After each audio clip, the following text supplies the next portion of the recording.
These simple harmonic motion graphs are easy peasy. They're like Uncle Johnson, Johnson Uncle. See this. See this. Uncle Johnson. Next one is starting from there. Johnson Uncle. A phase difference of 90.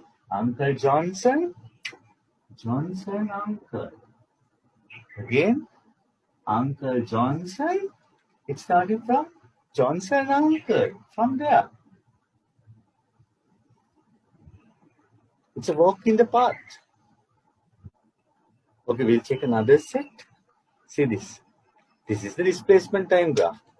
Uncle Johnson. Where's the velocity time graph? Johnson Uncle. Starting from there. This is the acceleration time graph. This is the displacement time graph. That is the velocity time graph. That's the acceleration time graph. All are there. Displacement time graph, Uncle Johnson. Velocity time graph, Johnson Uncle. Again, Uncle Johnson. Johnson Uncle. Easy peasy.